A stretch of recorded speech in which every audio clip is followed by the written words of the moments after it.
Hello everyone. Today I will talk about how you can design neural networks for cases where a single line cannot divide the points into the appropriate classes. So from this diagram you can see there are 5 points which are arranged in such a way.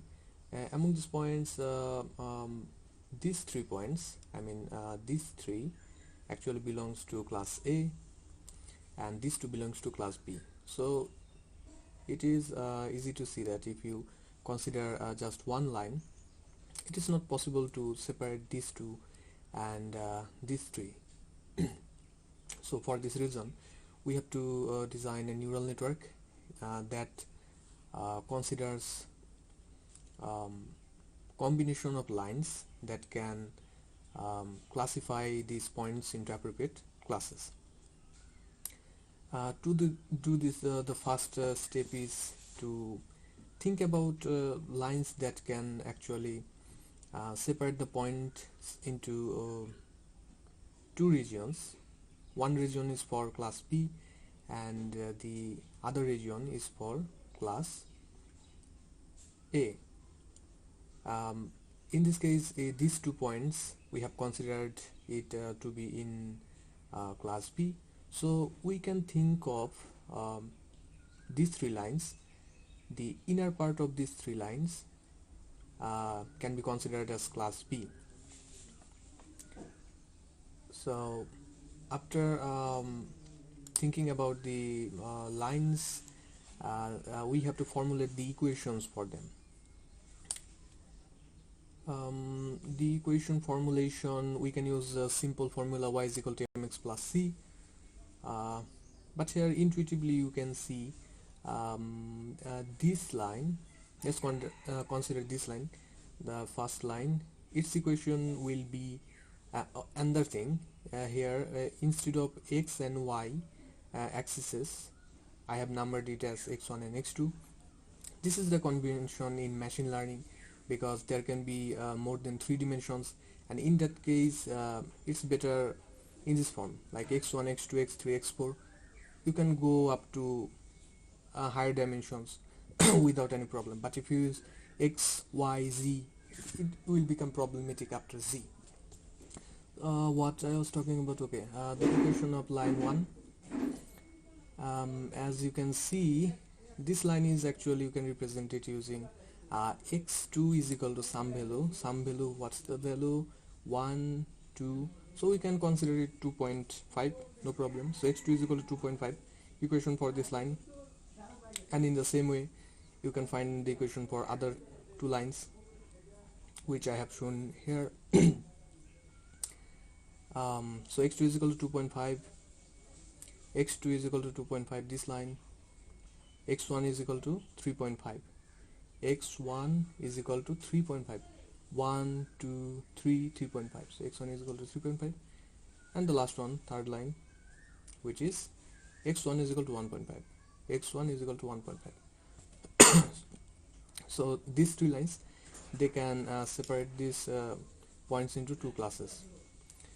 So after that, the work is to modify or rearrange the variables and the constants into a way. So here the rule is, it's not like a rule. You can you can do it in other ways, but this way it just works. You have to take the constants, or you have to emphasize mainly on x1,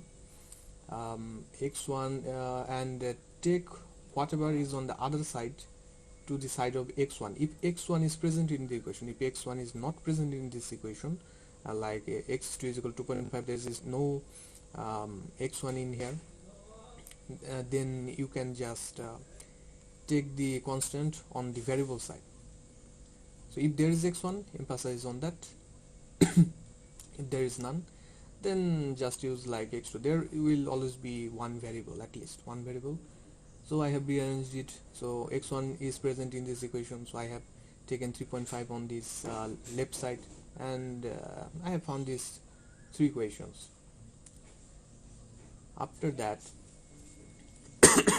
another thing you have to remember is that for any point and any line, if the point is on the right of the line, then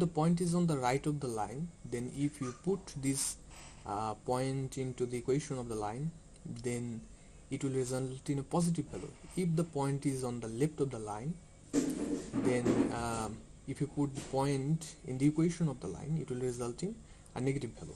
For example, here you can see the 3 this point is above this line that I have denoted using 1. So putting 3.3 in the equation of this line will result in a positive value. But if I put this point, this 3,2 point into this equation, then it will result in negative point. But in this case, we want to design the network in such a way that if we put these 2 points in this line, or this line, it always results in positive value. We know that if we put this one in this line, it will result in negative value, but we will modify the equation in such a way that if we put this one in this line, or this line, or this line, it will always result in positive values. To do that, we have to modify these equations. Once again, the equation that we got in here, we have to modify them again. Now, how to modify it? Look, let's consider this point. For this point, as it is on the right to this line, if I put this point in this line, it will result in positive value. So I don't have to think about this line. I don't have to modify this line. This line already works, because this will give positive value if we put it on this line. But for this line and this line, putting this point in these two lines will result in negative values. So we have to modify the equation for this line and this line. How can we do it? Just revert the signs in all the variables. I mean, multiply -1 in both sides of this equation. So the lines we have to modify is 1 and 2.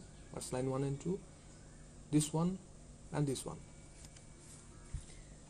So if we multiply -1 in both sides, then the result will be, for this one, it will be -x2 plus 2.5, -x2 plus 2.5, and this one will become -x1 plus 3.5, as you can see in here. Okay. We got our equations, and the third equation, as I said, it doesn't have to be modified. It is what it is. It already gives positive value for this point or these points, so we don't have to think about it. Now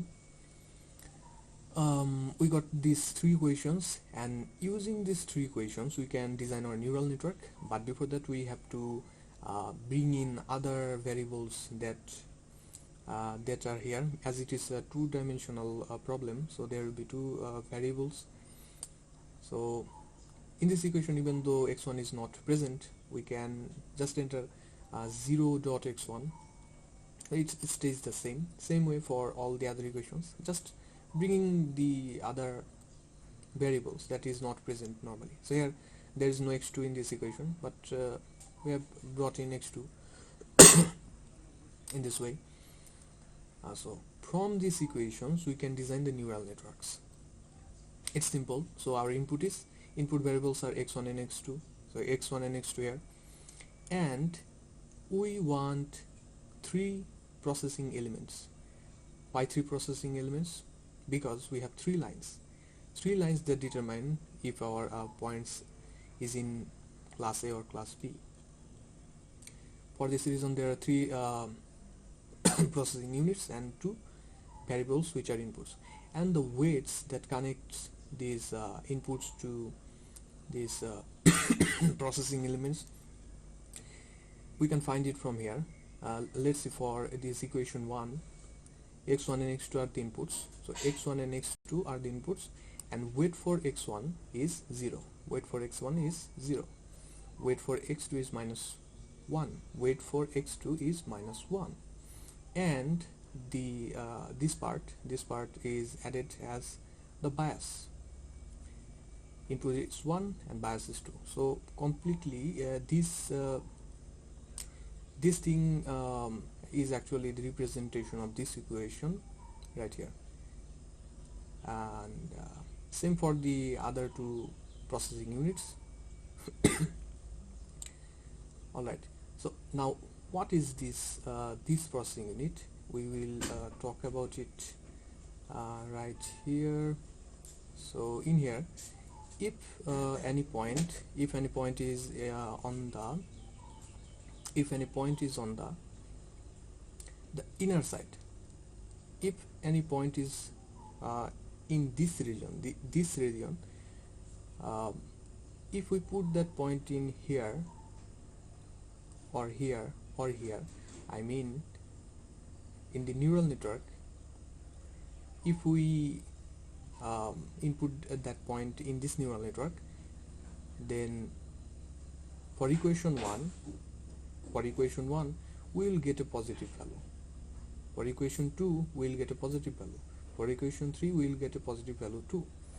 If we get positive values for a neural network sorry, positive values for the processing elements, input of processing element, and as bias has already been incorporated as input, then the threshold is 0. So if we get any positive value which is greater than 0, the output will be 1. So if a point is in this B region, for all the lines the output will be some positive values, and if the output is some positive values and as the threshold is now 0, we will get 1 as output from all 3 nodes. In other cases, when the point is not in this B region, the output will not be 1 from all the processing elements. Yes, so if all the outputs are 1, we can design a new processing node which will check if all the outputs are 1. It does so by adding this bias here, that is, if the point is on the inner side, then we will get 1 1 1. So the input for Z will be 1 into 1, I mean output here it will be 1 into 1, this weight 1 into 1 1 into 1 1 into 1, and addition of this 3 which will result in 3. So for points inside the region B, we will get input 3 for this Z, and then if we add this bias minus 2.5, then we will get 0.5 which is positive, and if it is positive, then the output of Z will be 1. And if for other points, the points that are not in the region B,